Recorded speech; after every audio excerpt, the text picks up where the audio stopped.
Hi, I'm Josh Willis with Resist, and today I'm joined with Matthew from Abra. Hello everyone. We're going over some technical support issues and some maintenance issues that you can do in your shop to make your machine run better. Today we're going to go over how to change the linear guide bearings. This is one of the most common things you can do on the machine. When you hear that grinding noise or the machine starts chattering, you know it's time to change those bearings. We're going to show you how to quickly and easily change those bearings today. I'll be honest, it is not hard to change the bearings, but it is a little time consuming. But with this video, it'll help you get through it in no time. Let's get after it. First, you're going to start by removing all of the screws that hold the cover on.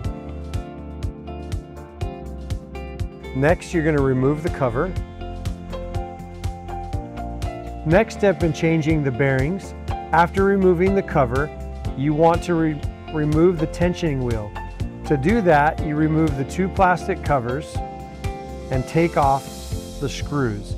Keep in mind, some machines will have one, some machines will have two. Newer machines only have one screw, opposed to older machines that have two. Next step in changing the bearings is you have to take the belt off. After taking off the tensioning wheel, remove the clamp by taking off the two screws on the brass holder. Next step in changing out the belt is you're going to remove the brass clamp by taking the two screws out, releasing the belt from the holder. Once you remove the two screws, you can then take the holder off, take the old belt off. Okay, so now once you remove that belt and bracket, what I like to do is take the bracket, place it underneath with a 1/4 inch plastic shim. This will keep the bridge from falling when we remove the bracket that allows us to get to the bearings. So you're just going to put a shim underneath there with that bracket that will hold the bridge up so it doesn't fall. Once you have the shim in place, now we can remove the 8 screws that hold on the bridge to the rail. Once you have all 8 screws removed, you can then remove the bracket from the bearings. Once all the screws are removed, you'll notice the bearings slide out easily from the left and the right side. Now to remove these bearings, we're going to need to remove the rail on some models. Some models will allow you to remove the bearings without moving the rail. However, that will be on a different video. Next, we're going to remove the rail by taking off all of the screws from the outside that hold the rail on. Once all the screws are removed, the rail will be free and you'll be able to move it back from the inside. Once you remove the rail, you want to remove the old bearings and inspect the current rail for any kind of damages. Look for dings, nicks, scratches, anything where it looks like irregular wear and tear. If you notice any of that, you will want to change these rails. If you're watching this video because you're changing the rails, there's no need to inspect them. Discard the old rails and continue on. You then want to remove the old bearings and throw them away. To remove the bearings, simply slide them off of the rail and throw them in the trash. So take a mild cleanser. You don't need to use any grease or anything like that. Clean the rail, make sure it's free from any dust and debris. Make sure you do a good job of inspecting it for any kind of scratches or unwanted wear and tear. Once you've removed the rail and removed the old bearings and you've cleaned the rail and it's ready for reinstallation, before installation, verify the arrows are pointing up. It's very crucial that the rail gets installed going the right direction. Take your new bearing, there's a plastic guard in there that holds the bearings together. You're going to slide that on, which will push the plastic piece out. It's also very important to notice that the plastic piece is facing to the inside on both new bearings that we're going to install. Slip them both on, remove the plastic pieces, and the bearings are on and in place. After putting on the bearings, you can slide the rail back into position. Once you get 2 screws started on the outside, you want to make sure this rail is level. The best way to do that is to put it in and pull the rail all the way up tight against the screw and then tighten the first side. Once you get the first two started, you can then go back through and install the rest of the screws in order. Just getting them snug. They do not need to be over tightened. We can do a final tightening after we're completed. Now that the rail's reinstalled, we want to attach the bearings. To do that, you're going to slide the bearings through, get them lined up so that we can reattach them to the main bracket of the bridge.